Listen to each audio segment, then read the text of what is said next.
Welcome, everyone. Thank you for joining us today for Inspired Entrepreneurship Week or Entrepreneurs Week. This speaker series is brought to you by the MSU Denver College of Business, Department of Management, and Center for Entrepreneurship. So, my name is Becky Prater, and I'm your host. And the reason I believe this series is so important is because the more you see what it looks like to be an inspired entrepreneur, the more likely you will become one yourself. We have to see it and get a sense of what that looks like in order for us to understand what it is that we need to become. So today we have a very special guest, Louis Lazo. So I know Louis and I've known him for a really long time because he and my son have been friends for years. He's one of those people that you meet and know for sure this kid's going to be really successful. Like, no matter what, you know that that's the truth. And so he has not disappointed. Lewis is the founder and managing broker of 5280 Living, a Denver-based boutique apartment locating company that helps professionals find the right home while building strong partnerships with luxury apartment communities across the city. Lewis is a Denver native and a CU Boulder economics graduate. Lewis left corporate real estate to build his own business from the ground up after a series of early entrepreneurial pivots and hard lessons. So, Lewis, I want you to tell us like about your business journey, like all of it. We want to know the start, maybe not the very starts of what was happening in high school, but when you maybe Yeah, not that stuff, but how you got into business, what inspired you to start the whole thing. yeah. So just, kind of, thanks for having me, by the way. And just to kind of start out, I always thought my path was through corporate America. So when I graduated from CU, I had the economics degree. I wanted to go into banking. That didn't work out. I ended up going into commercial real estate and did that for a couple of years and transitioned into a private equity role, which was pretty cool. But I actually got fired from that job like within about 6 months, just because it just the corporate environment and me just didn't mesh well. So at that time, I decided that I wanted to be an entrepreneur. I knew that I needed to be in control of whether or not I had a job. I didn't want somebody to just be able to decide that they didn't want me anymore, and then all of a sudden I was scrambling. So I decided I was going to pivot, go kind of lean on my skill set that I had in the restaurant business. I transitioned back to being a full-time server. And I just knew I was like, I'm gonna come up with an idea. I'm gonna go to work at 5 o'clock at night to make my money. And during the day, I'll take care of myself. I'll work out, I'll eat well, and I'll think about things and come up with ideas. And so began that journey about 2018, came up with my first idea, patented it. It was a shoe sole that you could connect to a dress shoe so you could work in a restaurant and not slip around. And I really thought that that was my ticket, but it ended up not working out too well, especially because COVID came in and kind of um, turned the restaurant business over. So we pivoted. A buddy of mine and I then invented a little stylus that you put on a credit card. It's like a little rubber piece. You just put it on the tip and you could sign touch screens. We did that for COVID just because we didn't think it made sense to be touching all the touch screens while you were out getting to go food. We really thought that one was going to hit big for us. And we had really big meetings. We ended up meeting with American Express, Citywide Bank, Chase Bank, First Bank, one of the a couple of the locals, Bank of Colorado, and we just nothing ever really hit. So I had to pivot from there, and I went to work for a company doing what I do now, and just kind of learned the ropes. And it ultimately about a year and a half in, I kind of knew what I was doing, and I went off and started my own. So, Nice. Well, tell us about that then. Tell us like what that looks like. so really, and I will say, obviously, just because we're talking to students, and I want everyone to know that I really had to step outside of my comfort zone in order to go work for that company that I first started working for, that taught me how to do all that I do now. I really did not want to take the job at all. But I knew I needed to do something different. I wasn't making any money off the other company. And so it was just time to do that. And so I really put my pride aside, took the role and went through it. As far as starting this was just a matter of, it was definitely terrifying because I thought, maybe I could get sued or something like that. Hmm. But it was really just a matter of just kind of understanding that I have the relationships, I have the skill set, and just really believing in my ability to execute, I guess, is kind of how I would put it. I don't know if that was the answer you're looking for, but Well, yeah, so thank you. Well, so what about when you talked about this in the first place, I thought, well, I didn't even know this rule existed. So help us understand, like, as 5280 living, like, what do you do? yeah, no, good question. So we are what's called in the industry, like people in the industry call us apartment locators. I like to just say that we're apartment brokers because I think it's easier to understand because that really is what we do. Essentially, anybody who's looking for an apartment just comes to us. Our service is completely free because landlords pay our commission to bring tenants to them. And so anyone who's looking for a new apartment, they come to us, they tell us everything they want, they tell us their budget, tell us, just what vibe they want, all this and that. We'll take note of that, and then we go through the whole market and kind of consolidate everything for people because it's just a lot. If you've ever gone online looking for an apartment, that's a lot of information.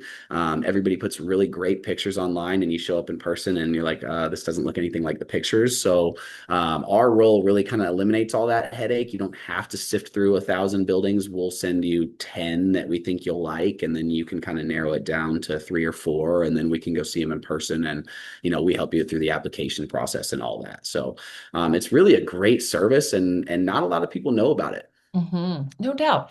Well, because we don't think about things being free. If somebody's going to help you do something, you feel like you're going to be paying them to do it. And Totally. so, but you're kind of like a realtor Yeah, kind of. that's actually what you're doing. You're kind of matchmaking in that way. So what I would imagine, why is that helpful to the community, like the apartment buildings? How does that serve them?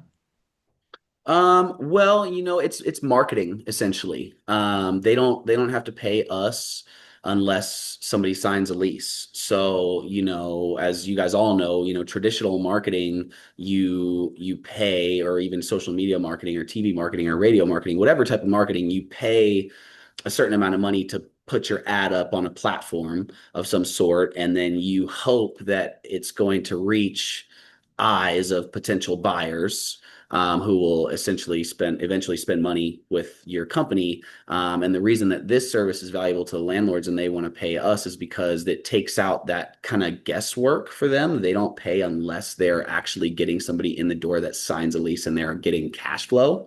Mhm. So it's kind of nice for them as opposed to just spending, $5,000, $10,000 a month on trying to market their building and hoping to book their schedule with tours and then not getting anybody who actually leases. You see what I mean? Yeah.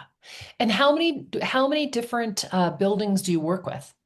We've got over 200 now. I think we're up to about 223 or 4 now. So Wow. we have a lot. We only specialize in luxury. So we are very careful about vetting our management companies and the properties because we don't want to put somebody into a situation that is going to be unenjoyable. Mhm. So yeah, we really just have narrowed it down to a select amount that we think are going to provide a good living experience. And so let's say, what would be a luxury rent somebody would have to pay for like a one bedroom? Well, obviously it depends on location, Yeah. but right now, probably the lowest price one bedrooms that we're getting are about 1,350 per month, 1,400 per month, which is really good because probably about 3, 4 years ago, the lowest price one bedroom we would have been able to get was maybe 1,650 or 1,700. So it's pretty significantly less right now. And do you do like the entire Front Range or what's your region? We are pretty all over again since we only specialize in luxury. It's, we don't have like a huge net everywhere, but we go all the way west out to Golden. We go way out deep east Aurora. We go up north to Longmont, kind of, Brighton, Thornton, and then we go all the way down south to Lone Tree, Parker. Oh, okay. So not like Colorado Springs or anything like that. Yeah, I've had a couple properties in Colorado Springs that have reached out to us, but I'm not sure if we can do a good job covering that. And I don't want my agents driving all the way down there either. Maybe in the future. Wow. Okay, so tell us about agents. Who's working for you? How many people do you have working for you? And tell us So about I that. have five people, and they just help find apartments. So it's our service is really a white glove service. So like the same way that I would personally help somebody find an apartment is what I've taught all my agents to do also. So it's not like you talk to me and then I hand you off to an agent type thing. It's really like a one-stop shop. Like whoever you're paired with, they're going to basically be your concierge throughout the entire process. And it just is a better service that way, I think, because it just makes it so there's no disconnect between, what you're telling your preferences to us, and then we're communicating them with the buildings. And so if you add too many layers in there, it gets convoluted and it's not as efficient. Yeah, and so what does white glove service look like? Tell us about what would that process be for a person if they called you, what it would look like start to finish? Yeah, so it's really straightforward. I mean, people call us, this happens a lot actually, somebody going through a breakup, right? And they're like, I currently live with this person and we're breaking up and I want to get out of here. And then, it's like, okay, cool, we'll ask all the questions, what type of space do you need? How much do you want to pay? What type of amenities do you want? Do you have preferences on views, or, all the stuff that just matters for your place. Any preferences that you have, we'll take those down. And then it's pretty straightforward after that. We have that one phone call. We go through the market on our end. We'll put together an email with all the floor plans, all the pricing, everything, that you need to make the right decision. Send it over to the client, and then they just kind of look it over on their phone or their computer or whatever. We tell them to pick their top three or four, and then they'll just tell us what top three or four they like. We will schedule the tours for them, so you don't have to reach out to buildings or schedule anything online, which is always tricky. So we'll schedule it all on a day that works for you, and then we handle all the tours and we help walk you through the application process. There's just a lot of moving pieces when you're trying to do this on your own. So it helps to have somebody who does it on a daily basis to really, kind of tell you, hey, this is fine or that's fine, or you don't need to do this or you don't need to do that. You know what I mean? Yeah. Do you have to vet these people or somehow, I don't know, do a background check or something? Or who does? No, not our responsibility. Really, the building handles all that. I mean, obviously, like, we most people who have issues qualifying will usually be pretty forward about it because they've had issues qualifying in the past. So really that initial phone call that we have is kind of our pre-qualification, and you can usually get all the information that you need there to know if somebody isn't going to be a right fit, if they have had prior evictions or if they have collections out at other apartments. Those are two things that's an absolute no-go for our buildings. They'll deny you right away. So um nothing like formal like a background check, but we get to know who we're talking to, and that way we can help them, whether it's us helping them find a place or directing them to a property management company that we don't work with that manages lower quality properties. Okay.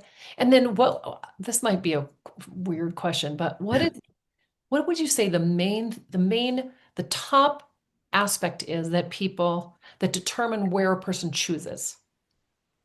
As far as like location wise or building wise? Well, I don't know. I guess whatever. So I'm thinking that would probably be location. That would be the number one aspect of importance, wouldn't it, for most people?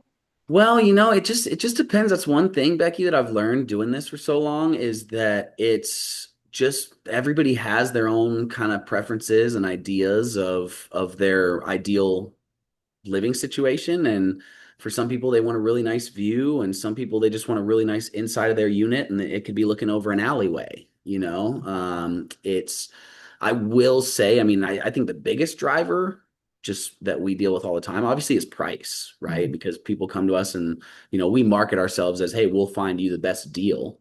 So, people come to us and they're like, great, I'm paying 1,700 right now. Can you find me something better for 1,700? And then we'll go to work, see if we can.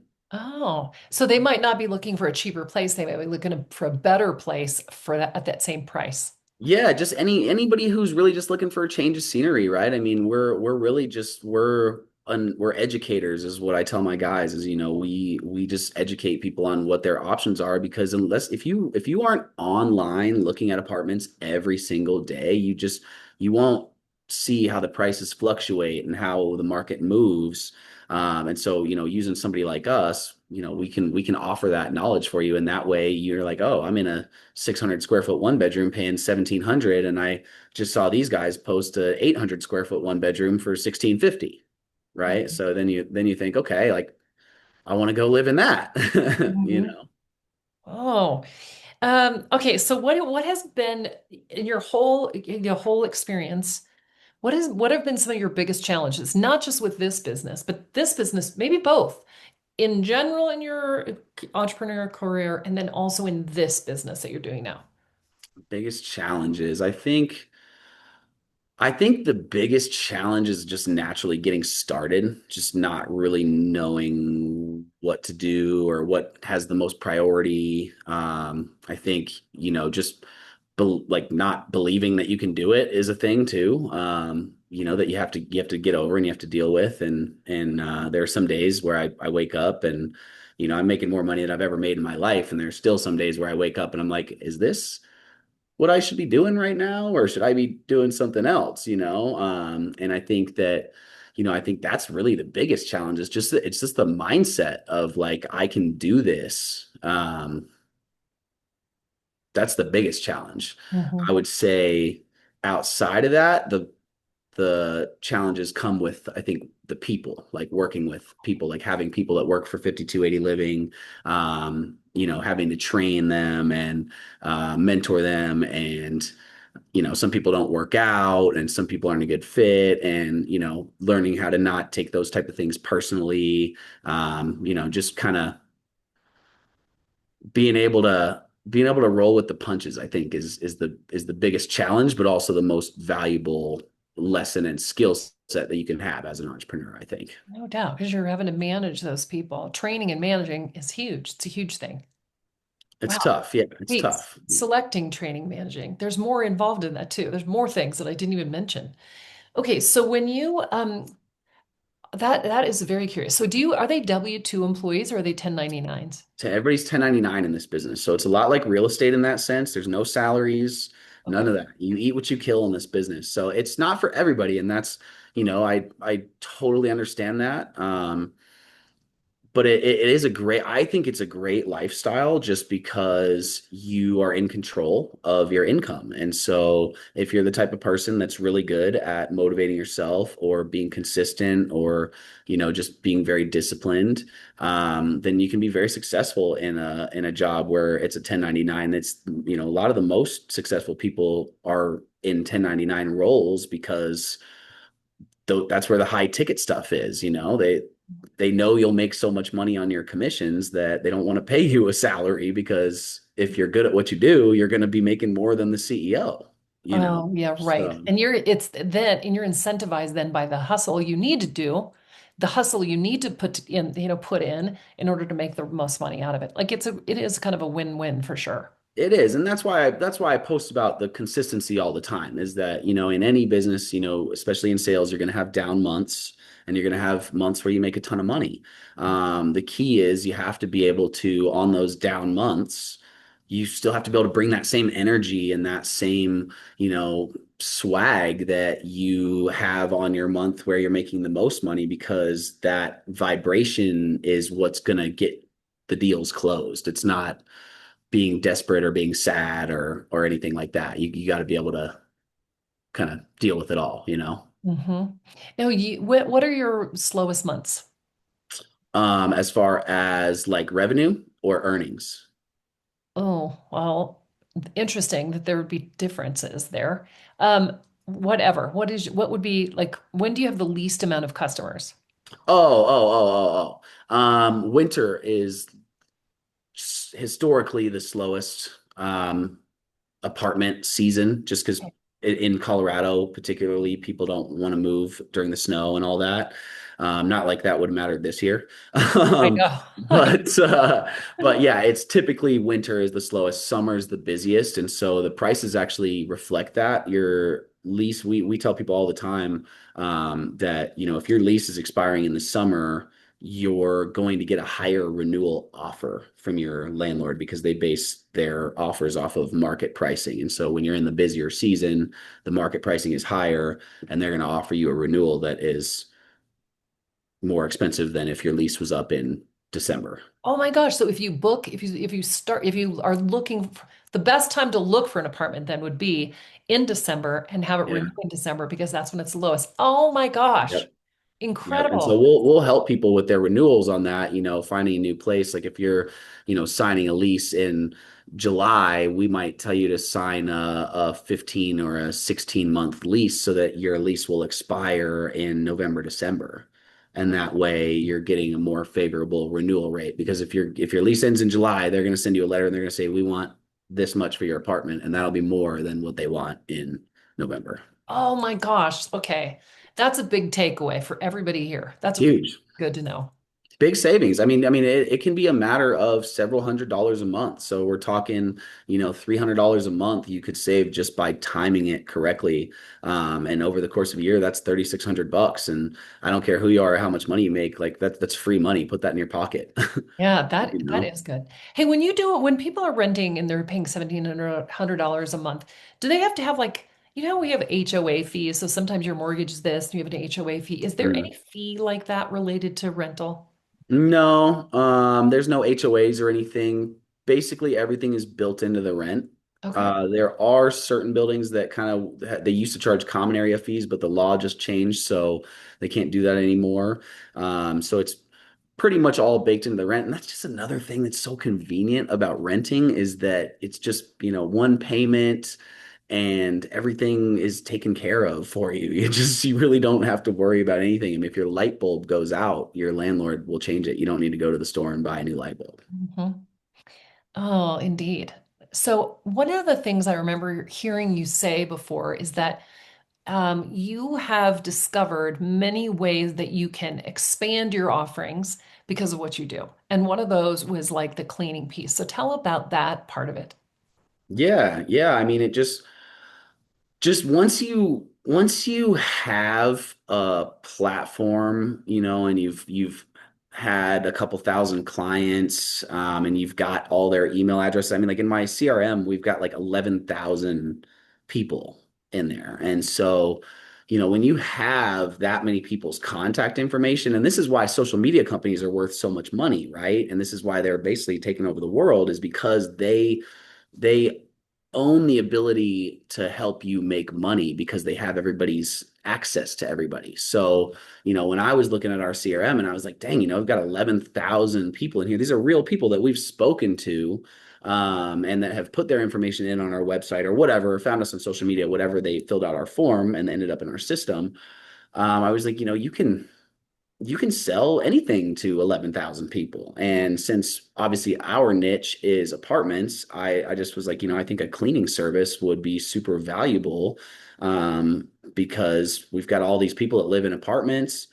A lot of them are new to Denver. They don't know anybody around Denver. And so having a resource for them, like a cleaning company, just seemed pretty natural, and it ended up working out really, really well. The cleaning business is a great business. And for anybody, if you want to just start a business, like that, don't sleep on the little basic businesses. Like a cleaning service is just so easy to get clients. And the way I was looking at it was, if I could get 10 to 20 people to get their apartments cleaned through us a month, then I was going to be making a couple of grand passive income every month. And I mean, who doesn't want that? Right?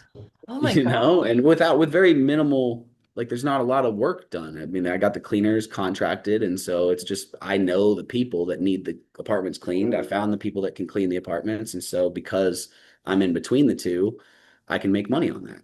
Mm.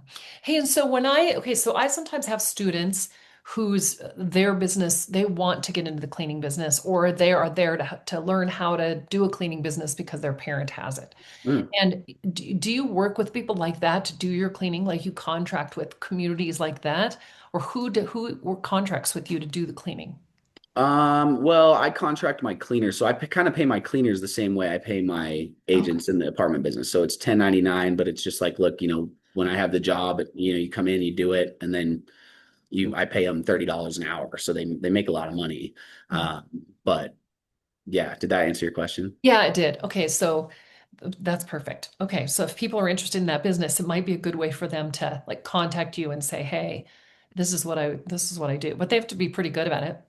They'd have to be pretty good Um, cleaners to have it be their first yeah, job. I mean, it's definitely, I'm very fortunate because I was able to find my people through, like, I already knew them and I knew they were kind of out, like, independently trying to do their own thing. And it was slow for them. And so I was basically able to say, hey, I have people that want their places clean. Would you accept this per hour? And they were like, sure. Oh, okay. So I Okay. got fortunate. It definitely, sourcing talent is definitely difficult. I was gonna say that's got to be so hard because that's not an easy thing to find people who care enough to make it nice enough. Totally, totally. And Uh-huh. then your reputation is on that. I ran into some friends at breakfast at brunch the other day, and I had cleaned their place a week or so prior, and I asked them, I said, "Hey, how did the clean?" And they said it actually wasn't great. And so I took care of their brunch that day, but I felt really bad. I'm like, wow, as if I had done a bad job, So Yeah. that's the downside there. Well, yeah, but I also think you're going to build better employees. Like if you, not that it's an employee, but like if you go back to them and say, hey, actually, they were disappointed, you need to do this, make sure you do this, it helps them be better performers too, Totally, because that's a totally. feedback loop that they also need. Totally. Yeah, totally, Mm. totally. And I told her right away. I said, "Hey, because it was actually two complaints from that cleaner. I have two cleaners, so um, I just told her. I said, "Hey, last couple people weren't very pleased, so just take a little more time.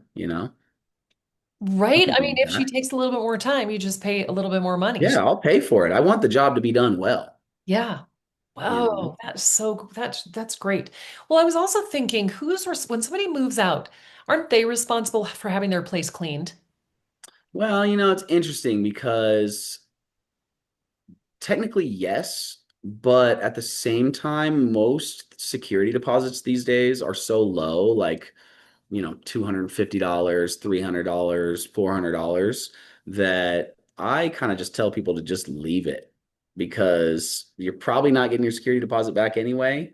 Mhm. And they're not going to come after you unless you like really did serious damage to the unit. But if it's just like, dust, like there's no need to be in cleaning your kitchen and all that because they're going to have to do it before somebody moves in anyway. Uh-huh. Because there's usually a gap, obviously, by the time you leave your place and then they get somebody else in there. So they don't just have you clean it and then they just let the next person move in off of your cleaning job. They have to do it anyway. Oh, So, right. Okay. so people will reach out to us and say, "Hey, I want it cleaned before our move." And I'll tell them, I'll be like, "You don't really need to do that, but if they want it, we'll do it anyway." So, And do they generally get their deposit back, or do they still probably not? yeah, I don't really ask people as much, but again, since they're so small, it's not like back in the day when it was like first month, last month, you were like waiting on that security deposit to come back. But now that it's, $250, I mean, you're like, maybe they'll give me $50 back, maybe. And if they don't, you know, it Yeah. is what it is. I can see how, like, to even know that it's a cleaning security, like it's like a cleaning deposit. If you looked at it more like that, then of course, it'd be worth $250 to have somebody clean your apartment as Totally. it needs to be cleaned between cut. clients or And whatever. not spend the time or the stress. I mean, move on. Moving is already stressful enough. So just pack your stuff off in boxes and go. This is the Yeah, way I say. right. I know the cleaning's just the worst. That is the Yeah. worst. Then you have to, oh, yeah, it's totally the worst. How funny. Okay, so tell us some key moments when you've pivoted. Key moments when I pivoted. I think one of the biggest was marketing. And obviously, Becky, and as I'm sure all the students know too, I mean, marketing is in this day and age, I think is the most valuable skill set that you can have and just understand from a big picture. And it took a lot of trial and error for me to really kind of get to where I am now in my level of expertise with it. But I spent a lot of money, not last year, but 2 years ago. I spent almost $50,000 marketing on Facebook and Instagram, like paid marketing, like they say, sponsor your poster, boost your poster, whatever. Um, and the return generated was not that. And not only was the return generated not equivalent to what we spent, but it was also the quality of the leads that we were getting was just so low. And Oh. everybody's going to tell you that you have to give it time for the algorithm to learn and this and that. And that's what all the marketing companies will tell you, which there is some truth to that. But at the same time, I kept doing that. And I, spent way too much money over the course of a year to see that really nothing changed. And so the big pivot that I had to make there was because at that time, I had 12 agents working for 5280. And because we were spending the money on marketing like that, I was providing them with leads to call. So everybody was busy. But people just weren't making that much money because 9 out of 10 leads that you would call were really not even closable. So you were leaving voicemails and sending text messages, trying to get a hold of somebody who couldn't even afford our product anyway. Oh. Um, and so I had to pivot this whole company strategy as far as acquiring leads. And I also, it was challenging because I had, 12 people that were relying on these leads to make their income. And so it was a really tough decision for me to say, hey, I'm not going to spend the money on the marketing anymore.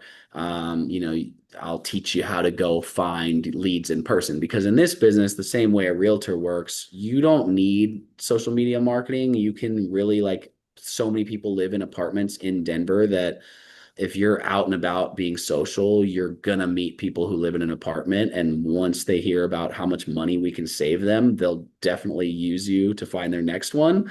which is within 12 months because everybody's on a lease anyway. Right. So it's like that was the big pivot was like, look, let's transition away from spending our time on the phones chasing people down that aren't necessarily the best fit for our product, and let's spend our time out meeting people who are a good fit for our product. Oh, so talk about that.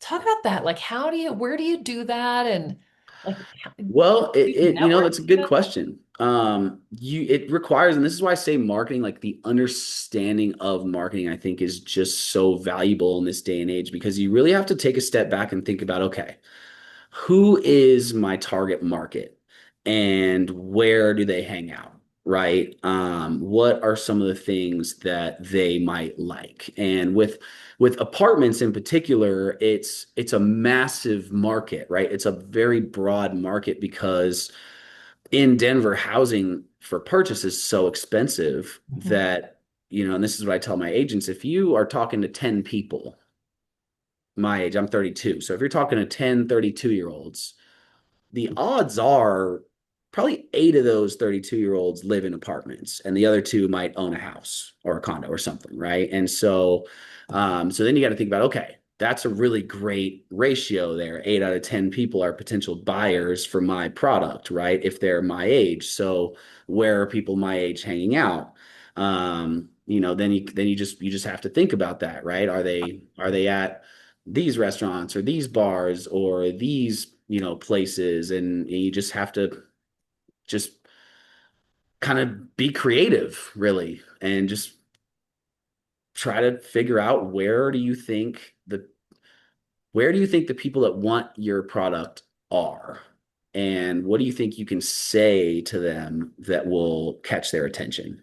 I think that's God, the tell us biggest about thing. that. Like my mind goes to, and what would you even say? Because yeah, what would you even say? Because the So, idea of, hey, my name is this, and I need me here. How do you get into that conversation? so I think this is a big art with in-person marketing as well. I think like doing business in person, you have to set the stage, right? And so I've always been very good at, and I think that appearance is everything, right? I think that if you have a really nice outfit on, if you present yourself really well, if you're articulate, people are going to ask you what you do, which is Oh. essentially them asking you for a sales pitch. Hmm. And so it's not like you have to kind of go in and have the pressure on and go somewhere and be like, all right, I'm going to go sell a bunch of people. It's like, no, just, put a nice blazer on, put maybe a designer shirt on and go out and just be yourself and, talk to people. And eventually the conversation sparks where somebody says, hey, what do you do? And right there, now you get to pitch them. And with our service, because it's free and we also save people so much money and time, it's really just a no-brainer for somebody to be like, yeah, let me get your number. My lease isn't up till June, but I'll hit you up in June or whatever. Right. So that's kind of what I shifted the model to. And I told all my agents is I was like, I'll teach you how to do this. It's really not difficult. I mean, and anybody knows, I mean, when you go out and you put on your nicest shirt and your nicest outfit and you're feeling good, people compliment you. They tell you, wow, you look really good. And I love your outfit. And those are how conversations get started. And then you can hit them with a sales pitch. God, Lewis, you are like my favorite person because, my life has been a fashion. And I know. I know this is so true that what we wear and how we wear it, it doesn't even matter what it is. It does not matter what it is. When you feel really good in what you have on, it just shows. It just helps you shine. So Totally. it's so important. And people always, I love conversation starters, and it often is the clothes you have on. Totally. Even if they can't even decide what part of the clothing, but to say, my gosh, you look great. I Right. appreciate you that you dressed up for this. It Yeah, yeah, starts you've got your colors coordinated and shoes match and nice sunglasses. I mean, just anything. yeah. Yeah, that is funny. In fact, I For was, sales. For sales, I think that's a superpower. Understand well, that, it is. Yeah, exactly. Exactly. And we've kind of moved away from the idea of business suits. And now you have the opportunity to be a little bit more creative in that. I You love it. can wear like a beautiful blue, kind of like what you have on your navy blazer, your Yeah. shirt, and then I do this all the time. T-shirt, blazer. I don't like the collared shirt with the blazer. I think it's old school. I get compliments all the time. People are like, wow, I love the T-shirt and blazer combo. And it's warm too. I don't, it's nice for yeah, right. Then you could this take time of like, year. yeah, and when it's hot out, you could take it off. It's Yeah, sleeping yeah. weird. Yeah. Yeah. And it's just, it just and again, it's your personality is kind of just comes through. I think I've always had that too, Becky, with fashion, is that I think that it's a good way to express yourself. And I'm like one of those people when I go on vacation, I pack way too much because I don't like planning my outfits because I'm like, well, what if I don't feel like wearing that day? So I have like way too much stuff, but these are good problems to have. They are good problems to have. Every single aspect of our world can be used as a tool. When you think about clothing, when you think about how you present yourself, when you think about the, bag you carry, the watch you wear, the shoes you have, all these things actually do something. They could be tools. I wear malas all the time, things around my neck, the stones. And, Mhm. I don't have to. They can mean nothing. But you know what? They add to the power of the day. I'm like, okay, today I'm gonna have to talk in front of a Yeah, lot of people. I'm gonna wear aqua because that supports the throat chakra. I love These that. tools that we can use to better our lives, not for anybody else, but for our own sake. So Totally. yeah, I appreciate that so much. Okay, so where do you see yourself going next? How do you see this expanding and changing for you? We're working on a couple things. I think the biggest thing right now is, well, there's two things. Really, we have a program that we are working on right now that's called our Key to the City program. Everybody who works with us, we drop them off a bottle of wine in their new apartment before they show up, and attached to it is this gold metal card with a QR code on it. They can scan that QR code. And we have partnerships with local businesses all over Denver that are offering discounts exclusively to people that have this card. So that is a big thing for me. I think that there's a ton of potential in that. It's a totally free thing that we're offering right now for the businesses and for our clients. But as we continue to grow the page and get more discounts and feature more companies on there, I definitely see that becoming a big revenue generator from us on a subscription basis. Mhm. And as far as the cleaning company goes, I think that will be expanded into more of the commercial cleaning side as opposed to the residential. So obviously, I already have relationships with these property managers and ownership groups.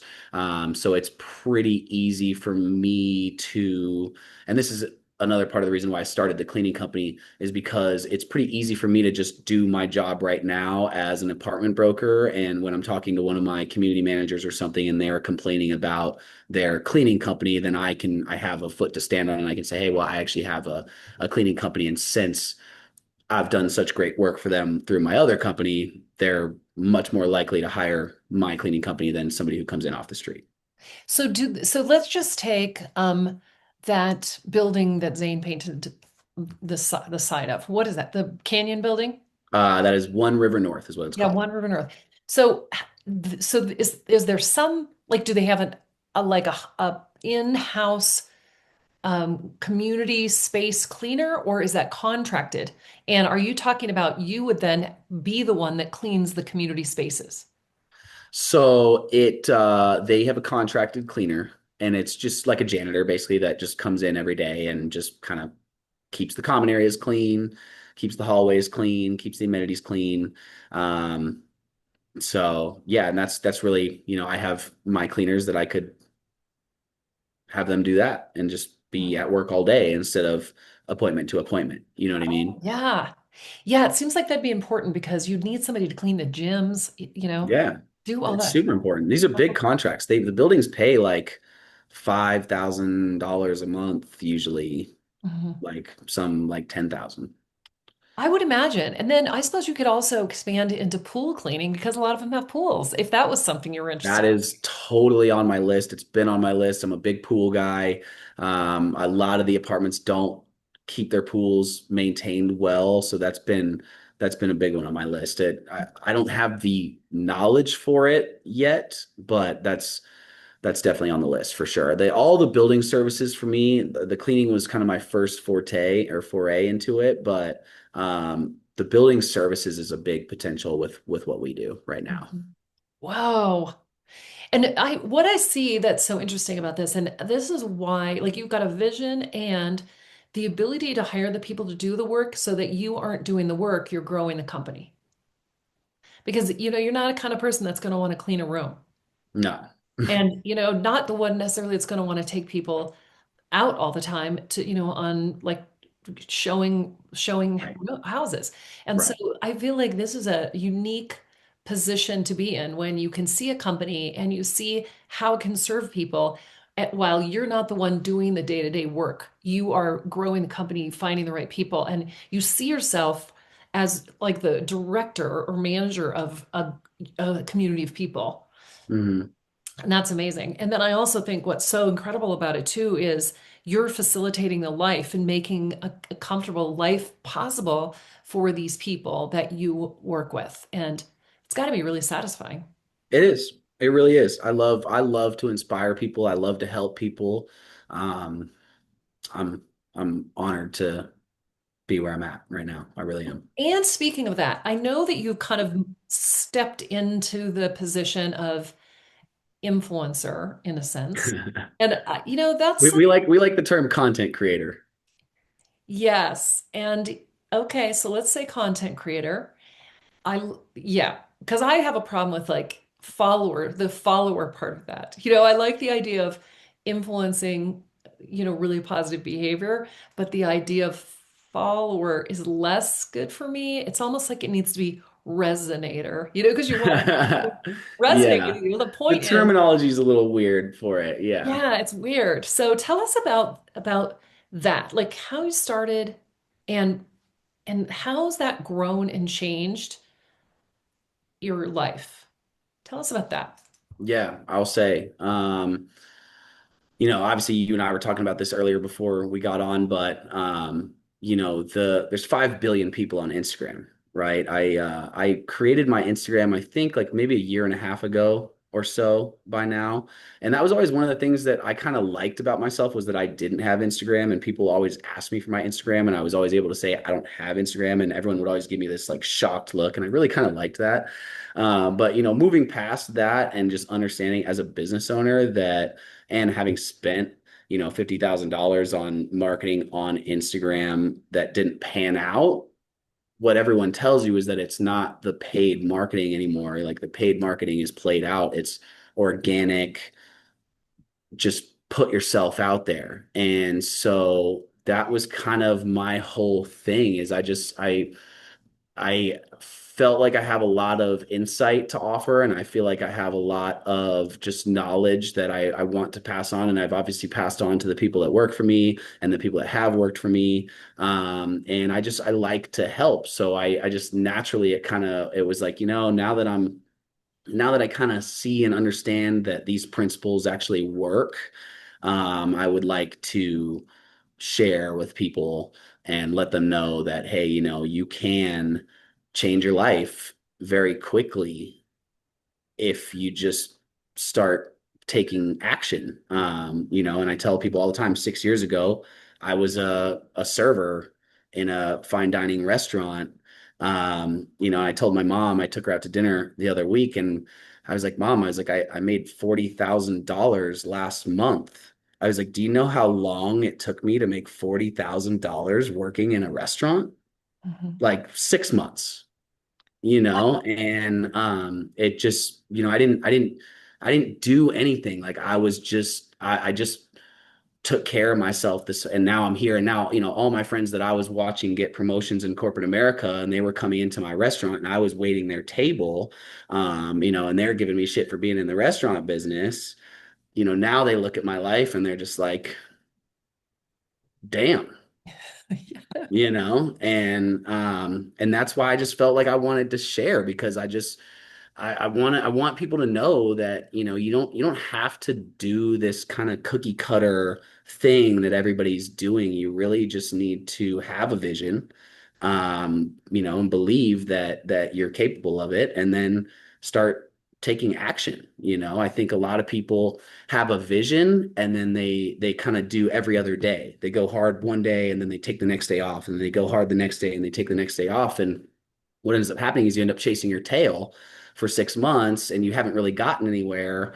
Whereas had you just showed up every day, you would be light years ahead. And that's kind of why I transitioned into the content creation was because I wanted to just document my life and show people it's like, yes, I wake up every morning at 4 in the morning and I do that on Saturday and on Sunday and I work a whole day and I go to the gym every day and I eat healthy meals every meal and I don't eat sweets and I don't eat dairy and I don't eat bread. I mean it's just all these things that I don't do but I consistently don't do them have now compounded, and 6 years later, I'm making more money than the guy that owned the restaurant that I worked for.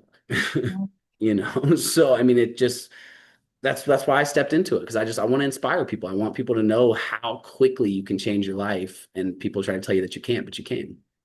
Right. And there's nobody in charge of your life but you, no matter what has happened. Nobody owns me. It's very if I'm sick, I can sleep in. I don't, but I could if I wanted to. Yeah, right. Oh, right, right. Oh my gosh. That's so cool. So you mentioned kind of principles that you share, like principles of a good life. So that would be like going to the gym, eating well. What are some other things? Yeah, my main philosophy is to take care of yourself. First and foremost, because a lot of people live a life, and this was myself included, where Maybe some of you guys can relate to this, but if you think about it, if you set your alarm, right, and you set your alarm for 7 o'clock, and you've got to be to work at 9 o'clock, and so your alarm rings, you snooze it till 7:30, let's call it. You get out of bed, you have to jump in the shower and hurry, and then you hurry out of the shower, and then hopefully eat some breakfast. Maybe you just skip it to get into your car and then hurry to work and start working. And when you really think about that way of life, if you are waking up in a hurry, you are not living your own life because you're in a hurry to get to work for somebody else, and you have then completely ignored your needs until basically 5 p.m. when you get off work. And then now you have time to give to yourself, whether you need to just sit and chill or sit and think about things or socialize with people or whatever the case may be. My whole thing is put yourself first, wake up early in the morning, don't be in a hurry, go to the gym. You need that. Your body needs that. Mhm. It's not like a debate. I'm not saying be me, but I'm saying become the best you by go to the gym, get some exercise, eat a healthy meal afterwards. And, I meditate 30 minutes every day. That's something that, I highly advocate for, but I recognize that a lot of people have trouble doing it. And I do all this before I get started working. So by the time I'm doing work, I've already poured in to myself. By the time the clock hits 9 a.m., I've had 5 hours that I've spent to myself. And I was doing this long before I got to the position that I'm in now. Hmm. So, Do you go to bed really early then? oh yeah. About 8:30, 9 o'clock, I go to bed. But I mean, when you really think about it, like everybody pretty much past 9 o'clock, if they're up, they're just sitting on the couch watching TV anyway. Right. So, and it's like, and the blue light messes your sleep up. So everyone's like, I find it so funny how many people just watch television at night right before they have to go to bed when we know that that's going to mess up your sleep. And your sleep is the single most important thing for you coming up with $1 million idea tomorrow. Hmm. Like, you're not coming up with $1 million idea if you're tired. Like, how many people are coming up with good ideas while they're tired? Like, how many people feel like you perform at your peak when you're tired? Right. Nobody. I It's mean, you know what I mean? Like, and so I just feel like it's so simple. Like, it's so simple. And again, that's why I went into the content creation, because I wanted to show people that it is simple. And we're really making it more than it needs to be, when in reality, it's like, just, hey, just exercise, eat healthy, get good sleep, drink water. I think obviously not drinking alcohol is important, but you guys are young, so do what you want to do. yeah. And I think that all those together just put you in a really good position. Yeah, they do. They do. When you have that much intention about what you bring into your body, your life is just naturally going to flow better. It's law of attraction. Hmm. Hey, now, do you cook your own food or do you eat out a lot?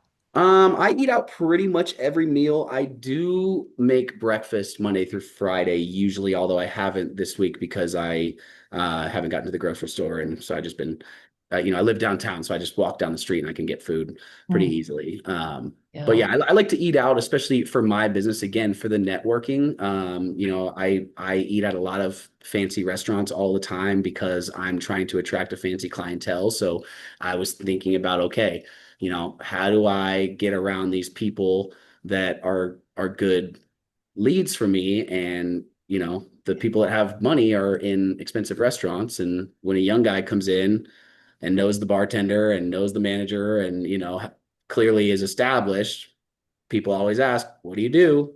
And then I get to hit them with a sales pitch. And, I pay for all my meals off deals that I close, meeting people at the restaurants that I eat at. Hmm. I've seen this in action, you guys. I've actually seen Lewis in action. So we went to a restaurant and he knew everybody in there. He had a conversation with all the people in there. And those people, the restaurant owners, like felt seen and valued.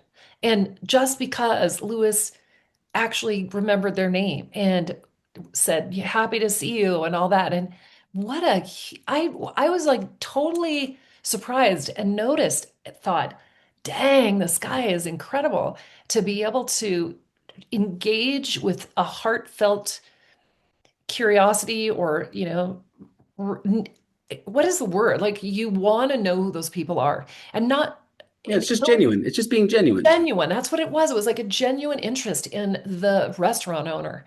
But you're right. These are the people, like any person could give your name out to somebody. Oh my gosh, I just met this guy who owns, is a broker for luxury apartments. And I know that he can find things that are around 1300. Like that doesn't even sound luxury to me. It's not, Right. that's what I would expect to pay for an apartment in Denver. Hmm. So Hmm. it's amazing. Okay, so I want to know like here's this, like secrets. Tell me about like what have been the most impactful books you've read? Oh, that's a great question. Um, Man, I read a lot of books. I loved Extreme Ownership by Jocko Willink. Okay. You've probably heard of him, Navy SEAL, former SEAL. Um, Excellent book just on accountability, Hmm. because I think that's really important. I think that's something that's dying these days. I think people A, don't want to be held accountable, and B, refuse to hold themselves accountable because of it. Um, that's a great book. I loved Creativity Inc. is written by one of the founders of Pixar.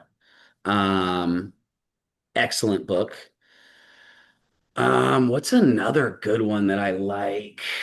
I really did like The Psychology of Sales is another Okay. good one. Because it's like I was talking about earlier with the marketing, in order to really successfully market to your target audience, you have to be able to A, identify them, and then B, put yourself in their shoes and then think, okay, um, you know, where would they be and what would catch their attention? Excellent. Did you now you seem to be like the obvious person to have read this book, the Atomic Habits book. Did you read Oh, that? totally. Yeah, yeah, yeah. And I love that book too. Good. It's funny. It took me a while to read that book though, or to even start reading it because I just already kind of understood the principles of it. Yeah. But I did love the analogy that he used where I think he said, if you took a penny every day and doubled it as opposed to taking, I think, $1 million up front or something, there's an example that he uses. But if you took the penny the first day and it doubled every day, it would eventually become like $12 million or something, um, as opposed to the million that you would have taken up front. And it only becomes that on those last few days. So he talks about it would become that in a month, but on day 25, you still have less than a million. But then day 26, you've got more. And then day 27, you've got a ton more. And then day 28, you've got crazy amount more, right? And so it's like I like how he talks about the last little bit, is where you see the results of the consistency. Oh, wow. Yeah, so it is a little bit of it just requires a little patience, a little trust, a little divine timing, and allowing it to be what it is. You showing up every day, it seems that to me seems like the fuel that moves a person in the right direction.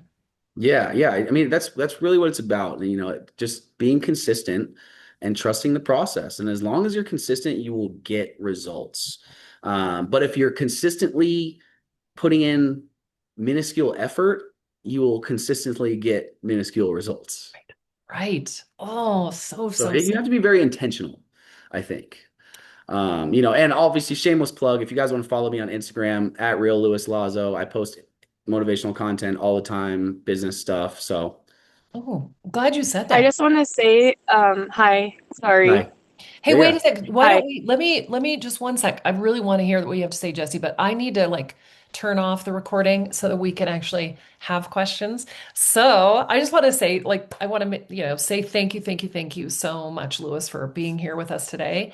And I just love hearing your message because it seems just super applicable and it helps to remind me that I too am doing the right things because I'm following that same sort of plan. So You do. You do. yeah, it's working good for us both. I'm happy about that. Okay, I'm going to turn this recording off and then we'll have questions.